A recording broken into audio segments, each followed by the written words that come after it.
In a stroke of genius from Mark Pope, Rick Pitino was back at Rupp for Big Blue Madness, but there are more than a few Johnnies that are not too pleased right now.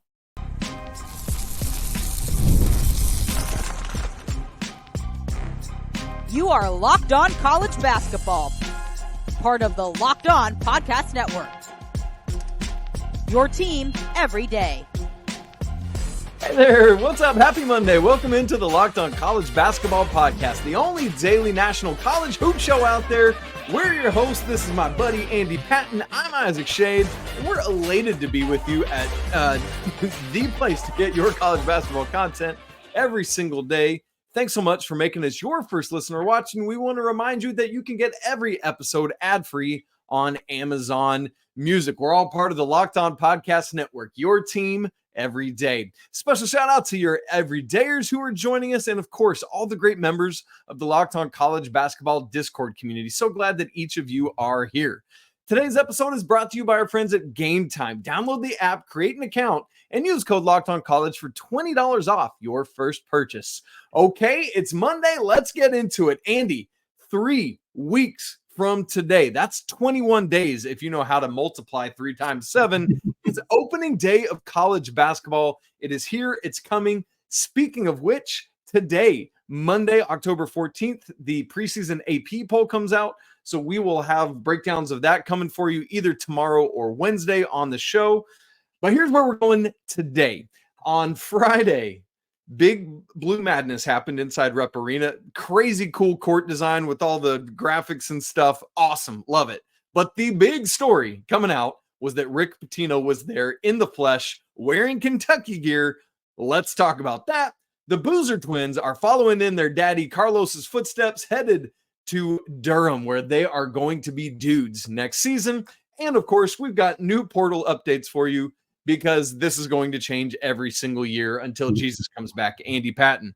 But here we go. We start in Lexington, Kentucky at Rupp Arena. Andy, just big picture. Before we get into how other people feel about it, where are we both at on Rick Pitino being back at UK in Rupp Arena wearing Kentucky clothes for Big Blue Madness? Rick Pitino really is great at making sure that he's in the news, that he's making headlines, that he's doing things that aren't like controversial, but not like super controversial. He's waded into the controversial territory in the past. Let's not pretend that he always stays on a certain side of that line. But it's so compelling to me how very good at being in the news and being talked about and being discussed this man is. I wouldn't be thrilled if I was a St. John's fan about this, but I also don't think that it's like a massive deal for a couple of reasons. One, Rick Pitino coached Mark Pope. Like, this is somebody that he is genuinely close to, that he cares about, that he truly believes is a phenomenal coach and wants to advocate for and wants to help. And like, when you think about the role that a coach is supposed to fill, like that's part of it. Like, you're supposed to help these young men become adults and kind of guide them into adulthood. And obviously you're supposed to win games and raise money and all the other stuff that comes along with it. But like, being an advocate for one of your former players is like a good thing. That's what you want coaches to do. So on one hand, Rick Pitino advocating for Mark Pope and talking about how good of a person he is, how good of a man he is, how much he believes in his ability to lead this Kentucky program. I don't necessarily think any of that is bad. And I think if Rick Pitino were retired, none of this would even be discussed at all, other than like, oh, Rick Pitino's back, and we're happy that he's here, and that the bad blood with the rivalry when he was the coach of Louisville and between him and Calipari, it's all gone. But the issue is that he's not retired.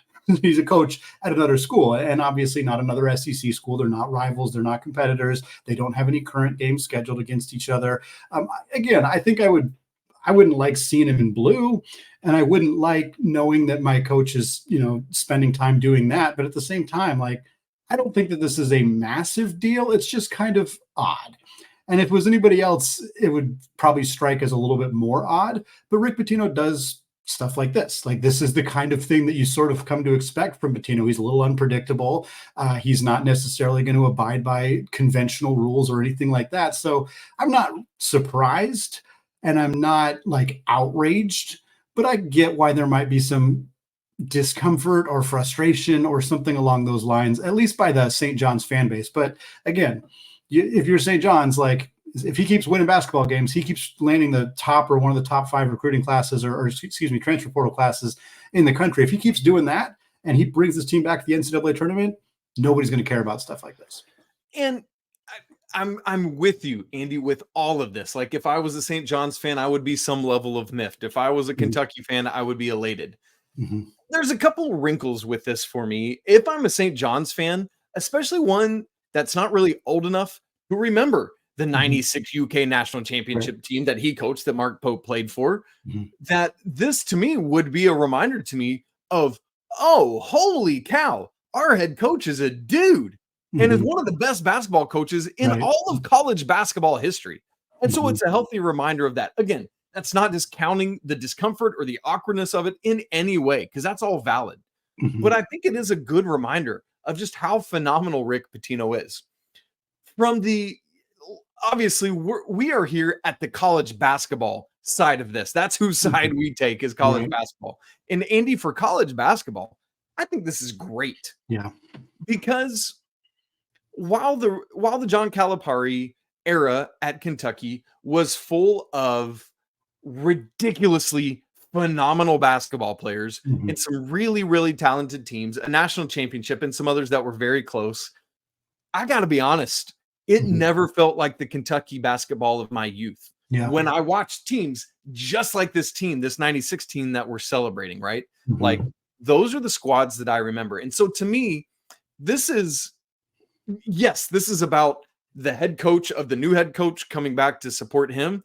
But this is also a clear and obvious indication that Kentucky basketball is going to return to that version of Kentucky basketball that we know and love. And to me, if I'm a Kentucky fan, I love what that symbolizes. In fact, I was talking to a buddy of mine earlier on Sunday that's a Kentucky fan, and he said, one of my frustrations has been like, in the Cal era, like all our murals and pictures and things you see is all about the draft picks, the dudes. It's not about Kentucky and the team and the success and the championships. And I want this to be a place where Tayshaun Prince can come back and William Avery, just great basketball players. And it's so cool that we had kind of the beginning of that in a roundabout way last year with the Shepherds kind of being back in the fold. Yeah. And so ultimately, Andy, I think this is great. And I know we got some other things, some quotes and stuff like that, but that's where I'm at on it is I understand St. John's fans' frustration, but also St. John's fans be reminded how awesome he is. But for college basketball, this is great. What about Louisville fans?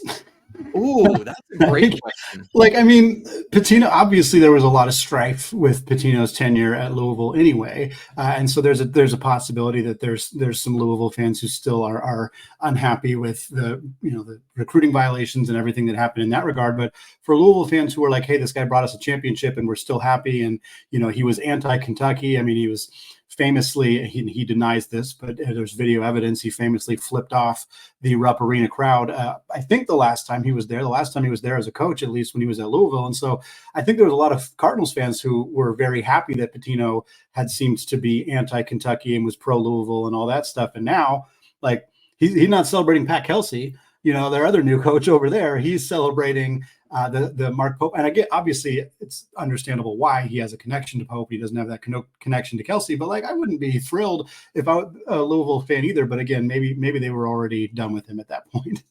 Also, Andy, I think when I was naming a couple Kentucky players, I said William Avery, who was clearly a Duke player. I was thinking of Wayne Turner, and I have no idea why Will Avery came to mind. It was the W, and I said the wrong W.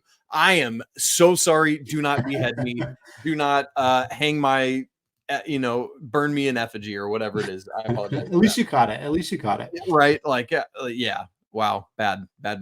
There was a quote that I wanted to bring up quick before we move on to talk about the Boozer twins and get into that conversation, speaking of Duke. But when Pitino was talking to a reporter at the UK Sports Network, and he said this, talking about the potential for St. John's and Kentucky to play each other, which he really wants to do.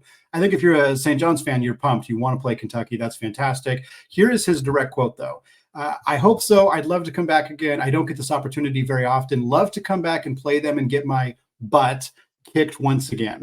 And I know that Pitino is just joking, and he's referencing the fact that he did not do well at Rupp Arena post his Kentucky coaching career. I understand that. I get it. I think it's fine to make a joke, but I wouldn't be thrilled again going back to the St. John's fans of him just acknowledging like, yeah, I'd love to go play there and lose. Like, obviously Pitino's not going to try to lose if he goes and plays at Kentucky, but some maybe fans who are a bit conspiracy theory-ish, who see Pitino celebrating Kentucky, who see that he wants to bring his team to Rupp. He acknowledged he'd like to play them in Queens too, but he also said, I want to come here and play, wants to go play a true road game as the head coach at St. John's, and acknowledges he might lose.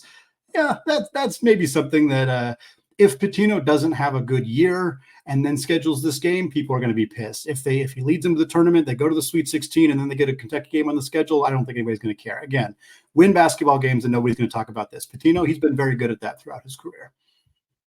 I'm still dwelling on your Louisville question, Andy. That's so I hadn't thought about that angle of it till you brought that up. Yeah, I'm going to have to keep thinking on that one, but that's intriguing to me. Maybe we'll see if we can get some Louisville fans' thoughts in the comments, or get our boy Dalton Pence from Locked On Louisville on the show to see what he thinks about all that. But Isaac, we're going to move on to talk about another ACC school. Jon Scheyer has now added 10, count them, 10 double-digit 5-star recruits in just the past 3 seasons after securing commitments from the Boozer twins on Friday. We're going to talk about all of that, what it means for the Blue Devils, coming up in just a second. I want to tell you all about today's sponsor, LinkedIn Jobs. Folks, when you're hiring for your small business, you want to find quality professionals that are right for the role. And that's why you have to check out LinkedIn Jobs, which has the tools to help find the right professionals for your team faster, and they do it for free. And LinkedIn is not just another generic job board. They help you hire professionals that you cannot find anywhere else, even those who are not actively searching for a new job but might be open to the perfect role. And in a given month, over 70% of LinkedIn users don't visit other leading job sites. So if you're not looking on LinkedIn, you're not looking in the right place. On LinkedIn, 86% of small businesses get a qualified candidate within 24 hours. So hire professionals like a professional on LinkedIn. LinkedIn also knows that small businesses are wearing so many different hats, and they may not have the time or the resources to hire. And that's why they're constantly finding ways to make this process even easier, including launching a feature that helps you write your own job descriptions. So folks, post your job for free now at linkedin.com/lockedoncollege. That's linkedin.com/lockedoncollege to post your job for free. Terms and conditions apply. All right, Isaac, moving on from our Rick Pitino saga conversation and what's going on with the St. John's coach hanging out wearing blue with Mark Pope and the Kentucky Wildcats to talk about the Boozer twins on Friday. Cameron and Cayden Boozer each followed in their father Carlos's footsteps. Carlos Boozer was a two-time You're both NBA having trouble with names, Andy. Clearly, that's I guess that's just the theme of it. Carlos Boozer, two-time NBA All-Star, fantastic player, was elite, electric at Duke back in the early 2000s when they were fantastic. His 2 sons have committed to follow in his footsteps at Duke, and I think a lot of people thought that this was a foregone conclusion. They're twins. They're going to play together. They're going to go to Duke because that's where their dad went. And yeah, that's what ended up happening. But Miami made a really strong push. I know Florida was in the mix as well. They're 2 kids who are from the Miami, Florida area. So of course they're trying to keep them at home. This was an intense competitive recruiting and another victory for Jon Scheyer. And again, you may think, okay, well, sure, of course he was going to land these 2 guys, but this is impressive stuff from Scheyer, and he has continued to be an exceptional recruiter in the post-Mike Krzyzewski era at a time when a lot of people were concerned that Duke, even people who were confident in Scheyer's ability to coach and he'd been at Duke for a long time and his assistant obviously was a fantastic player for the Blue Devils as well. There was some concern about, can he recruit? Can they keep it up at that same level? And this is just another example of, they're really doing some tremendous stuff over in Durham on the recruiting trail. Well, what's interesting to me, Andy, is I was never concerned about his ability to recruit and get the guys. My bigger curiosity was, as a young coach, his ability to bring that talent together and to continue winning at the level that Coach K had. And so it's actually, this might be zigging when everyone else is zagging. I was never worried about that at all. And I think it's yet to be determined on court success. I think they're going to be great. It's just got to keep doing it. It's just too small of a sample size yet to really fully know where things are going to be at. And yeah, Andy, I think the biggest kind of takeaway from this is the lack of understanding from people who aren't following it closely, that, as you said, just assumed all along that going together to Duke was the foregone conclusion. Because there was for a long time in their recruitment a lot of conversation about, no, legitimately, like, we're looking at at going elsewhere, not going to the same place, because for Cam, he's always been at the top of this thing. Prior to AJ DeBanza reclassifying into 25, Cam was the clear and obvious number one choice consensus in this class. And Cayden is in most classes. Like, how many recruiting classes would Cam Boozer not be number one? 100. That's so true. So true. Very, very true, Andy. And the thing is that Cayden is highly elite himself. They are both winners and win everywhere they go. And so I would totally understand if Cayden had said, I love my brother, but I'd like to, and I love my dad, I should mention, but I'd like to go carve out my own name and my own path for myself. And that would have been a logical thing. Right. But while that is a reality, and one that I believe they actually thought about, Andy, to me, them staying together was always the inevitable outcome, and good for them. If you were my twin, Andy, I'd want to say, hey, twin, where are we going to go play? And that poor coach, his team would suck because it would be you and I, but I'd want to go play with you. You know what I'm saying? Yeah. No, I do. And I understand that argument. And I also understand if Cayden had thought, like, okay, realistically, I'm probably going to be the third most famous Boozer to play at Duke, and I would rather go to Miami, where I'm going to make a much bigger name for myself, get to compete against my brother. I could totally understand that argument, 100%. But at the same time, I doubt I would probably separate from my twin if we had the opportunity to both go play at our dad's school. Like, that's really, really hard to pass up. And as you pointed out, he's good enough. And I think that's a big part of the conversation is, Cameron Boozer could have gone anywhere. Anybody in the country would have taken Cam Boozer unquestionably. 6'9" forward, second ranked player in the class behind AJ DeBanza, like we said, pretty much just knocked out 25 and 10 at every single stop he's been at in high school, on the EYBL circuit, at Peach Jam. I mean, the dude is just an absolute star. But Cayden Boozer is excellent. He drew comparisons. ESPN, in their article talking about this commitment, compared him to Andre Miller, which is a huge comparison for a player considered the lesser of these two players. Cayden led the EYBL with 6.5 assists per game last spring. He averaged about 7 assists per game in Peach Jam. Tremendous talent. He's 21st in the class, according to 247 Sports. I think ESPN had him 17th. So he's not quite on the level of Cam from the recruiting perspective, but still a fantastic talent. And I think Duke's going to be incredibly happy to have both of these guys. And again, I think you pointed it out accurately of when do you start to get concerned about Scheyer from the perspective of winning basketball games? Because as long as he's bringing in 5-star talent, the expectation level for this program is going to be super high. And I think you're correct in saying that it's still too early to tell, but we know he hasn't failed. Like the success that Duke has had, it's not at the level that people want. He hasn't won a championship. I understand that, but he also hasn't failed. This team has done well. They had some injury stuff, but they've succeeded in making it far in the NCAA tournament. But if you're going to continue to land 10 5-star players in a 3-year span, you got to start making Final Fours. You got to start making national championships. And that's the next step for Scheyer and the Blue Devils. And Andy, there's a comparison I thought about this weekend that I wanted to share with these two guys, going back to the Cameron and Cayden of it all. The comparison I'm going to make is not two twins, but you'll understand why I'm using this comparison soon. Greg Oden grew up playing basketball in Indianapolis, went to Ohio State. They had a pretty good year. Okay. And then Greg Oden goes, and now in retrospect, this was not the right choice, but goes number one over Kevin Durant and Al Horford. But, Andy, the player drafted right after Greg Oden, Kevin Durant, and Al Horford is somebody that was Greg Oden's high school teammate.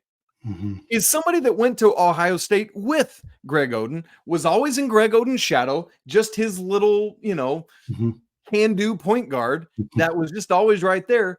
And then, oh, by the way, he was the 4th player drafted overall. And folks, you might remember him as the guy that's named Mike Conley, right?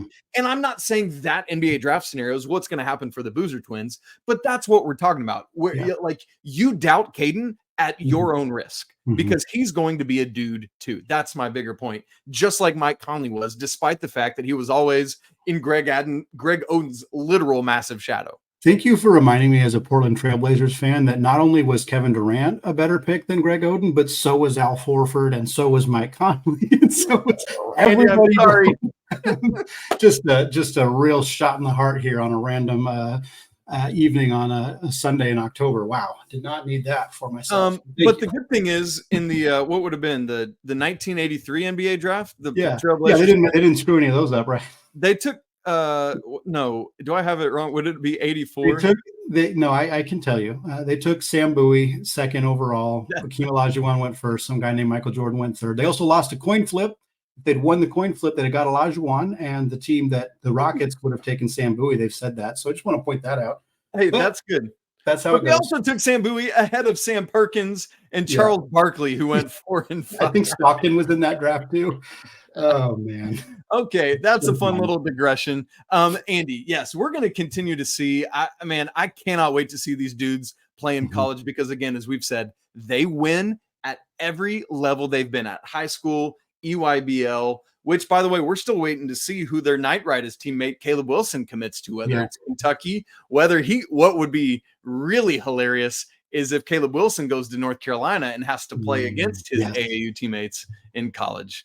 Andy, that's fun. Well, we go from high school recruiting to transfer portal recruiting because, Andy, once again, the NCAA has shortened the transfer portal window in college basketball, and they've moved it back a little. But, Andy, it ain't enough yet. We're going to talk about what those details are and what our thoughts on it are coming up in just a second. Right after I tell you about Game Time, as we said earlier, we're just 3 weeks away from the start of college basketball season, and there is absolutely nothing better than the atmosphere of a hype college basketball game. The anticipation of what's about to happen, the energy of the crowd, the unexpected coming to life, a thrilling win for your favorite team. I'm so geeked out to get there and do that. I'm thinking back to last season and all the great stuff we experienced, and man, I cannot wait to see what comes to life this year. And thankfully, there's a ticketing app called GameTime that helps you get great tickets at a great price. And not even just for sports, by the way. GameTime has tickets for all events. And great news, when you're getting tickets for this year, they've got a new feature called GameTime Picks that makes getting tickets for your favorite live events even easier. GameTime Picks filters out the fluff to show you only incredible deals on great seats so you don't have to waste time searching through thousands of tickets. So whether it's GameTime ticket coverage, the lowest price guarantee, or the views from your seat in the app, GameTime's got you covered. We were just talking about the Boozers choosing Duke over Miami. How about this? Miami will face off against Duke pre-Boozer era, pre-Cayden and Cameron Boozer era, I guess I should say, on January 14th at Cameron, and GameTime has tickets for $328. And if you look at usual Cameron prices, that's actually not a terrible deal because GameTime has, GameTime has you covered. Why not go see the crazies in action? Take the guesswork out of buying tickets with GameTime. Download the app, create an account, and use code LOCKEDONCollege for $20 off your first purchase. Again, create an account and redeem code LOCKEDONCollege for $20 off. Terms apply. Download the GameTime app today. Last-minute tickets, lowest prices, guaranteed. Well, Andy, if it's not conference realignment, it's NBA, it's transfer portal conversation that seems to crop up at least once a week in college basketball, but this is where we're at. And today it is transfer portal information. So Andy, let me just give us the details of what's new, and then I'll let you sound off on it. So this comes straight from the NCAA from their meetings last week. As a reminder, when the portal first started following the 22-23 season, we were at 60 days. Last offseason, it was cut down from 60 to 45. And then next offseason, once we get to like April and May of 2025, we will go from 45 days down to now 30. And then, Andy, it's not just about the duration. It's also about the start time. to this point, it's always been the day after Selection Sunday, that Monday. We have been moaning and griping for that to be pushed back, and we got a little bit of movement in that direction. And because, Andy, we're moving back 1 week later. So the transfer portal this season will open the day after the second round of games. So, Andy, it's a twofold question here. And I forgot to mention, by the way, if a coach leaves, same is true as it has been 30 days to transfer if you'd like to. Twofold question. Is the cut down of the duration getting too short, or is it still enough time? And number two, and I think the one that we're most passionate about, is I know there's a move back. Is it far enough? I think 30 days is probably fine. 45. I thought 45 was fine. I don't think it needed to be shortened. I don't think that was like there didn't feel like there was this big issue last year. I think the difference between 45 and 30 feels fairly minimal to me. I don't think it doesn't strike me as that big of an issue. And I'm glad that last year they condensed it where grad transfers were also subject to staying in that window. And there's some complications with that I don't know all of the details, but I know that a lot of students use the summer to finish their degree and get there. And then they all of a sudden become a grad student. And I don't know exactly how they're working out some of those details, but to me, the difference between 45-day transfer portal window and 30-day transfer portal is fairly minimal. I'm glad that they, instead of moving it up in the summer, they actually moved it back. And like we said, eliminated it being right after Selection Sunday. I still would like to see it move farther back. This is better though, and I think it deserves acknowledgement. The difference between the day after Selection Sunday, there's not only 68 teams that are focusing on their upcoming NCAA tournament games, some of them having games right after that, literally, because they're in those playing CBI teams, I should say. Right, but you have the NIT games. You have teams that are still figuring out whether they're going to be in a postseason tournament with the CBI and the CIT. So there's hundreds of college basketball teams that might still be playing, that are still playing. And to me, that just feels way too early. I get it. I remember multiple players at Pepperdine entered the transfer portal immediately because Lorenzo Romar had already been let go from his job. They lost in the first round of the WCC tournament. The first round of the WCC tournament happens in very early March. It's weeks before some of the other power conference teams. So the Pepperdine players were just sitting around waiting, knowing that they were going to enter the transfer portal. They enter the portal immediately. Two of them end up transferring to teams that are still in the NCAA tournament. Houston Millett goes to Alabama. Michael Ajayi goes to Gonzaga. So I don't love that those coaches have to be negotiating that, but I can also understand why a player who's well, I know I'm going to enter the portal, and now I have to wait an extra 2 weeks to do so. I can kind of see that argument, but at the same time, players like Millett and Ajayi, to use them as examples, they're going to go to, if the portal was 2 weeks later, they would have still committed to schools that are in the tournament because Alabama and Gonzaga were still playing in the Sweet 16. So to me, it feels like it should either be after the championship, the day after the championship, or if you're going to keep it here, just acknowledge that there's still, 16 teams playing in the NCAA tournament. There's still a handful of teams playing in the NIT, and those teams kind of just have to deal with it. I don't think it's great. I think I'd rather have it be a little bit later, but I can kind of understand both sides of it. Yeah. And here's what's funny for me, Andy, thinking about the math of it from this day where it is now, the end of the national championship, the day after that would be 14 or 15 days later, which is the difference in the adjustment here. So if we waited till the day after the national championship, till that ended the same day, right? It would end the same day as it did last year. And so, and I get it. They're trying to make it end sooner so that we get a better idea of our rosters before we get further into the summer. That's fine. But I just think that for me is the happy medium of have it end the same day, keep it 30. That's fine with me. Sure. Fine. Whatever. But just come on, man, and wait till this is all over. Let both of these things live their life. So for America, we don't have to try to focus on it because it's for the coaches, it's for the fans, it's for media. Everyone is having to have divided attention, and it's taking away from what is the best thing going in sports. And I think for me, what would be the argument for I don't understand why they feel we need to button this thing up and have rosters are still going to be like, again, this is just the deadline to enter the transfer portal. Right. So players are still going to spend months deciding where they want to go. We're now having NBA draft decisions is not for months after this. It's late June, or I guess it's late May when players have to make a decision on that. And then you have like the prevalence, the rise of international players being added to rosters, in some cases very late in the offseason. So like if the goal is like, well, we want to tighten this up and button it up so that rosters are finalized earlier in the offseason, like that's not going to work. Like that's not that you have many other things you'd have to solve before that. If there's academic purposes, like we want these students to commit to transferring at a certain time because of what it does for them in terms of like their grades and stuff like that. Sure, if that's the situation and they've done research and they've determined this is what makes the most sense, fine.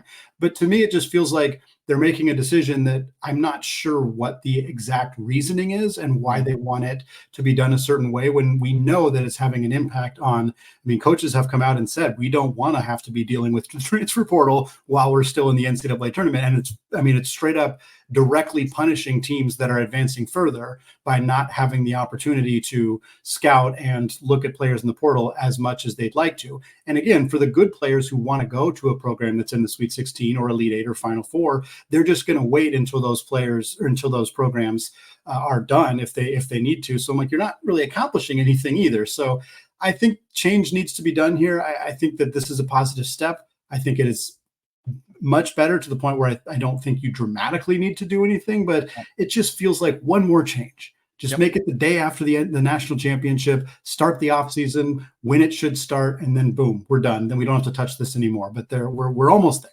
And I think you're right, Andy. That's encouraging. Like, because clearly they've continued to tweak and tinker with this thing every offseason, and I think they'll continue to do so. So I'm encouraged by that it's not set in stone. Let's call it wet cement at this point, right? Yeah. But I mean, there's also the possible of the awkwardness. Here's something you're opening yourselves up to is you've mentioned Alabama. Let's just say who's an Alabama player that's got eligibility? Jaron Stevenson decides after this year that, you know what, this is completely hypothetical. I'm done with Nate Oates and I want to go play for Mark Pope at Kentucky, to talk about another school we've referenced. So, you know what? I'm going to go ahead and announce I'm in the transfer portal while we're still playing, right? Like, you are opening yourselves up to that possibility. Here's one other thing I'll mention is because of this, I don't know if this is something that you and I have talked about before, Andy, but this to me is why every single program that if they have the fiscal ability to do so has to have a GM so that they can be handling all of this for a coaching staff so that the coaching staff can focus on who's next, right? And that's what that's got to be. Andy, we reached out to a couple coaches, and so I just want to share a few things that we received back on the condition of anonymity in exchange for their true thoughts on it. Just ask two questions. One, do you like the shift from 45 days to 30 days in duration? And secondly, what are your thoughts on shifting the start date back a week? And it's nothing groundbreaking here, but I think it is worth sharing a couple of those responses. To question one about the shortening, I do like the shift. It gives coaches more time after the portal, meaning since it's 15 fewer days, that gives us more time in the off season. And then another coach just simply said, yes, love the shift with, not much explanation, but it's good to know that coach is in favor. I should mention, by the way, these are both of these that we're talking about right now are Division I head coaches. I should say that. And then to the second question on shifting back, one coach says, honestly, I don't feel strongly either way. And the other one says, I think it needed to be pushed as much as possible. It's hard to play in the NCAA tourney and worry about recruiting your next team. And I'll say, Andy, I won't reveal who that coach is, but that's a program that, to my knowledge, does not have a GM to the point of what we just said.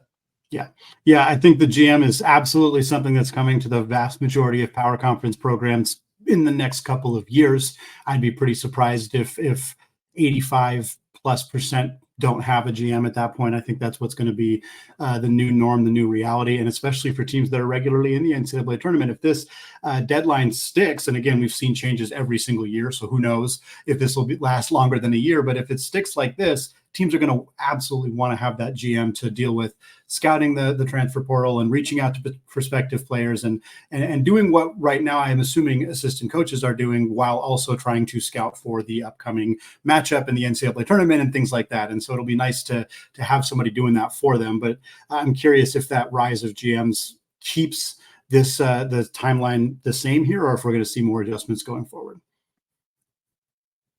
Isaac, that's going to wrap it up for today here on the Locked On College Basketball Podcast. So much fun, lots of fun conversation. Anytime you can talk about Rick Pitino and Duke and we just got all sorts of different conversations going on today. Yeah. I'm looking forward to it. Like we said, AP poll coming out today. We're going to have lots of conversation about that very soon for y'all. We got college basketball in just a couple of weeks, real games. We got fake games before that as well. We already had some secret scrimmages. We're going to talk about that. We also had some charity exhibitions coming up. We got a lot of fun stuff coming your way, folks. Want to say, as always, apologies to the Lawyer family. Let's go Wildcats, in this case, Big Blue Nation and Kentucky.